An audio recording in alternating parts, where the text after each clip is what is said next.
Greetings, warriors, veterans, and America-loving citizens from sea to shining sea. Welcome to Frontlines of Freedom. I'm Colonel Denny Gillum. Hoo-ah!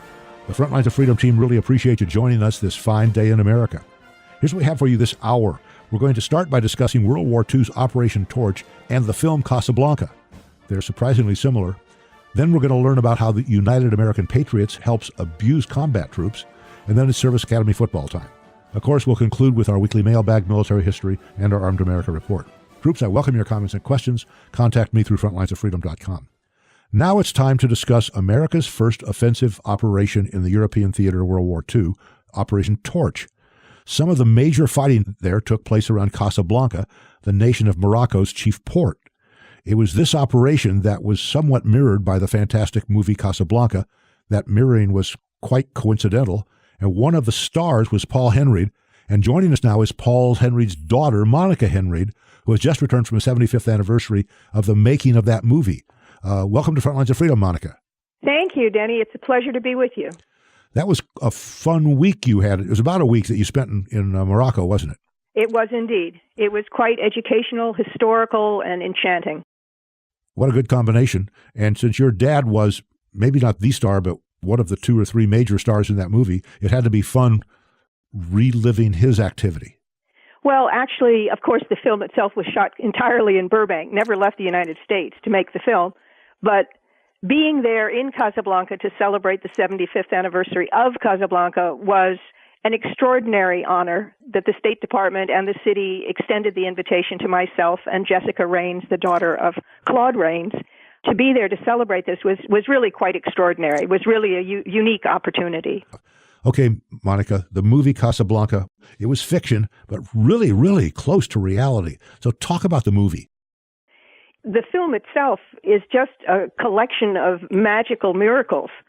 For all the people who didn't originally want to be in it, the fact that both my father and Claude Raines were terribly ill, they both had colds, they were working on Voyager, they weren't available to shoot when it started shooting.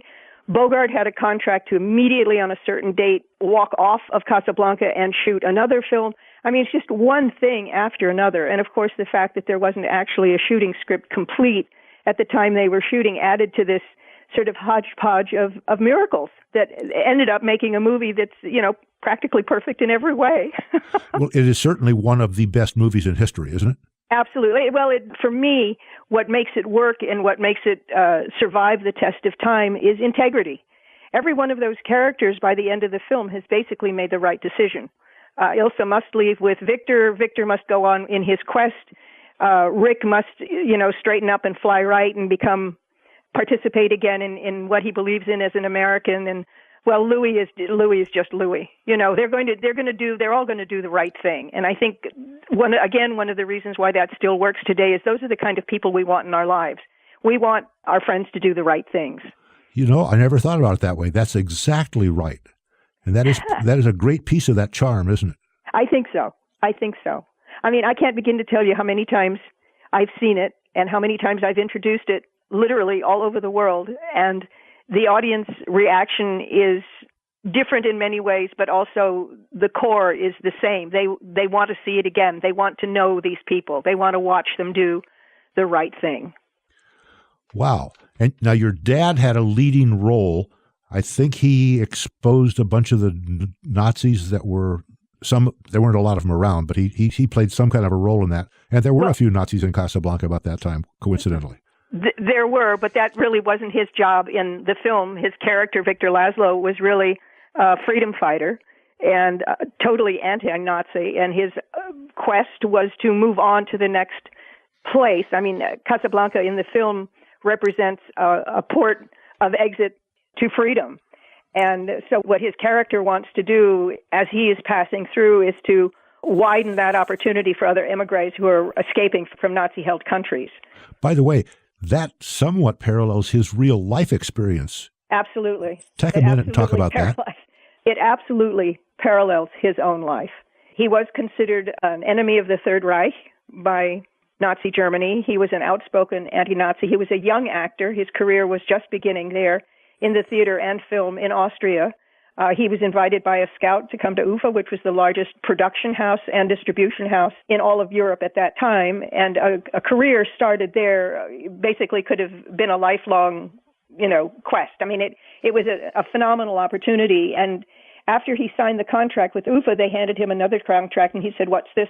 They said, "Well, you have to sign this. This is the National Socialist German Actors Guild contract. You have to sign." He said, "I will never do that. I will never be a Nazi. I will never sign any document that has anything to do, declaration of that kind whatsoever." And so he walked away to what could have been a gigantic step forward in his career.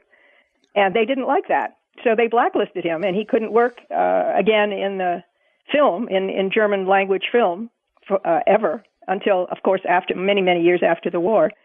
And his stage career continued for a while, but even that, they were starting to chip away at that. And so he went to England, and it literally started over again.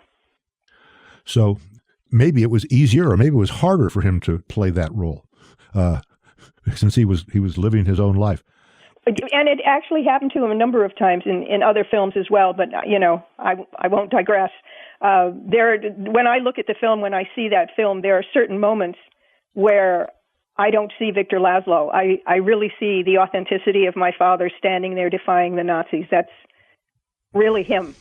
Hey, he was really angry about that. It's sort of obvious that you're very proud of your dad.